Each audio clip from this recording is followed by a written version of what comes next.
नमस्कार, स्वागत है आपका। मैं आपके साथ शराफत मिर्ज़ा। हम इस वक्त मौजूद हैं गंगो के अंदर। हमारे साथ मौजूद हैं भारतीय किसान यूनियन क्रांति एकता के राष्ट्रीय अध्यक्ष। हम आज उनसे बात करेंगे किसानों के मुद्दे पर।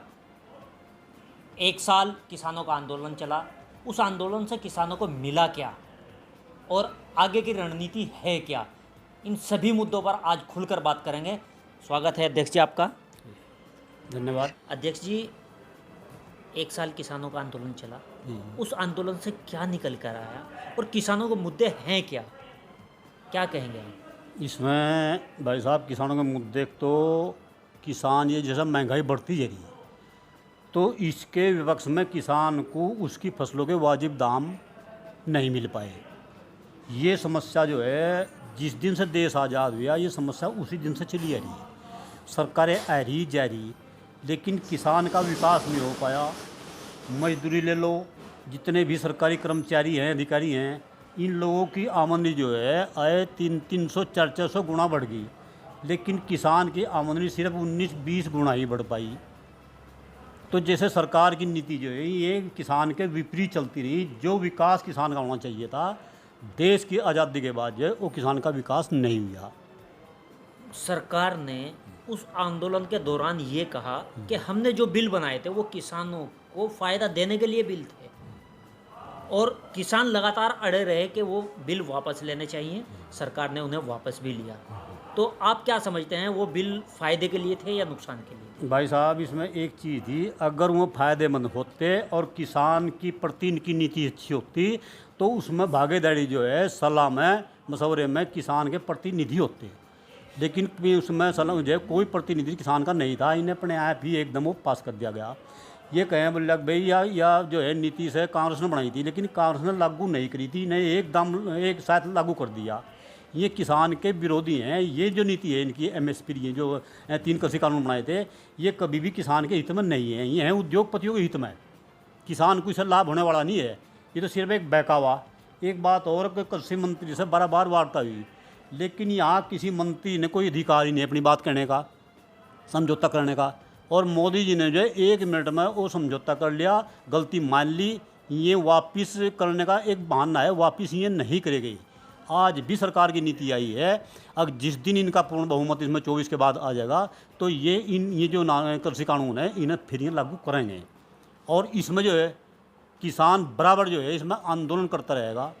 जितने भी संगठन हिंदुस्तान में है करीब 500 करीब जो है सबकी नीति आई है, अब भाई इन्हें लागू नहीं होने देंगे। इसमें संघर्ष है कितना भी करना पड़ेगा। MSP को गारंटी कानून बनाने के लिए एक कमेटी का ऐलान हुआ था। सरकार ने के कई बार कहने के बाद के अपने नाम दे दो, किसान यूनियनों की तरफ से क्यों नहीं दिए गए? किसान यूनियन की तरफ से नहीं दिए गए। देखो किसान जो है खेती के बारे में किसान जानेंगे इससे क्या लाभ है, क्या कहाँ से आनी है, कौन से नियम से फ़ायदा होगा, कौन से तो नहीं होगा। तो कमेटी में कुछ लोग ही नहीं थे जो किसान थे, उन्हें उठा कर उसमें इस्तीफा देता भाई हम कमेटी में शामिल इसमें नहीं होते। तो जो किसान था वो तो उससे बाहर हो गया। लेकिन जो विशेषज्ञ बना हुआ है किसान से बड़ा जो है खेती के बारे में कोई विशेषज्ञ नहीं है।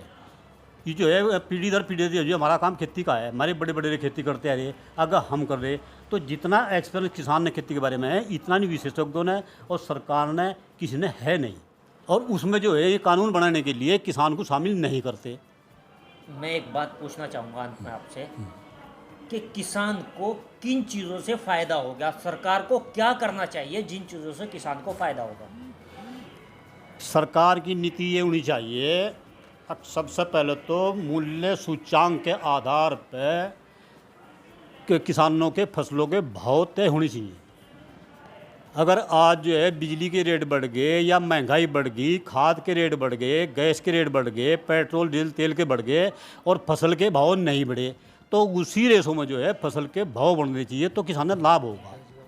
और दूसरी बात यह है जिस तरह गन्ने का पेमेंट जो है आज भी ने 14 दिन का वादा कराया था, 14 दिन के बाद जो है 1 साल में गन्ने का भुगतान मिला है, यूँ तुरंत जो है 1 हफ्ते के अंदर मिल जाना चाहिए। और हर साल हम ज़्यादा नहीं मांग करते, हर साल जो है 10 रुपये प्रति क्विंटल जो है गन्ने के भाव में बढ़ोतरी होनी चाहिए। 5 साल में 50 रुपये बैठे हैं और इस सरकार ने जो है सिर्फ 25 रुपये बढ़ाए 5-6-7 सालों में। तो किसान को लाभ होने वाला कहाँ से है? पेप्सी साड़ी की जितनी हैं दवाइयाँ इनके रेट बढ़ते जा रहे हैं।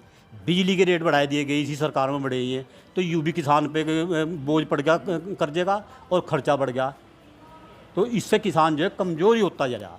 तो इन चीज़ों में बदलाव लाना पड़ेगा कि एक तो सबसे पहले जो है जिस टाइम आज मान लो गेहूँ की फसल है तो उसका भाव भाव तय होना चाहिए और किसान के प्रतिनिधि जो है उसमें शामिल होने चाहिए। तो वही बताऊँगा भाई हमें यहाँ लाभ है यहाँ नुकसान है, ये अपनी मर्जी से भाव तय करें तो उसमें जो है किसान को नुकसान हो। अब मुझे एक बात बताइए आप, सरकार किसान नेता किसी भी गुट के हों लगातार यही दावे करते हैं, लेकिन सरकार का एक तर्क होता है कि हमें जनता ने चुना है, हमें जनता ने वोट दिया है। अगर इतना दुखी किसान है तो लगातार सरकार बंद कैसे रही है?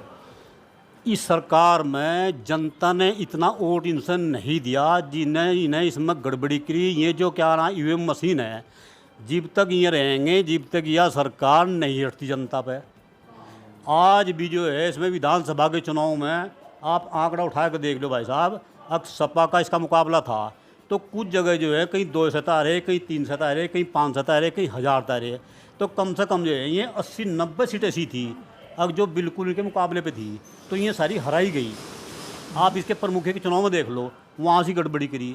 तो जब मतलब ये मशीनें बाहर से बनकर आई, उन लोगों ने बाहर ये फेल कर दी, वहाँ से इसका कोई चुनाव नहीं होता, तो हिंदुस्तान में क्यों हो रहा है? आप मशीनों पर सवाल उठा रहे हैं, लेकिन कुछ राज्यों में तो ऐसा है जहां बीजेपी सरकार थी वो भी हारी है। क्या वहां आप इन मशीनों को सही कहेंगे या वहां भी गलत कहेंगे? जहाँ सरकारें दूसरे उसकी पार्टी को बन गई वहाँ भी लोग जो हैं ये बीजेपी वाले जो है उनमें कंटा फंडी करके कहीं पैसे का मामला कर रहे, कहीं खरीद फरोख्त कर रहे और उनकी सरकारें ये तोड़ रहे। तो ये सरकारें चलन नहीं दे रहे।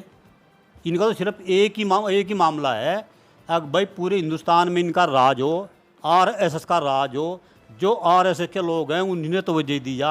आम आदमी जो वैसा है बिना उसके, तो उसे ये लोग इतनी तवज्जो नहीं देते। किसानों के बच्चे नौजवान लगातार फौज के लिए मेहनत करते थे, गरीब के बच्चे करते थे। आज जो कानून सरकार लाई है फौज के लिए, उसके बारे में आप क्या कहें? भाई साहब ये जो अग्निपथ योजना इन्हें लागू करी, या ना तो देश के हित में है और बच्चों के तो हित में है ही नहीं।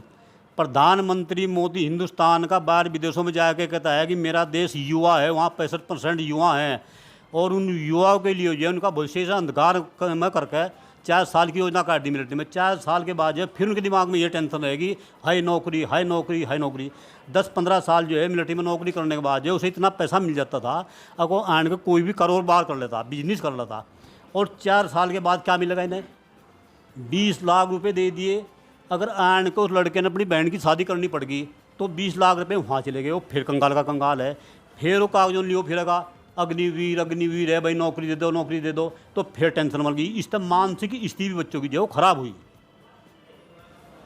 ये थे हमारे साथ भारतीय किसान यूनियन क्रांति एकता के राष्ट्रीय अध्यक्ष। इन्होंने अपनी बात बेबाकी से रखी। बने रहिए हमारे साथ, कहीं और आपको ले चलेंगे, किसी और हस्ती से आपकी मुलाकात करेंगे।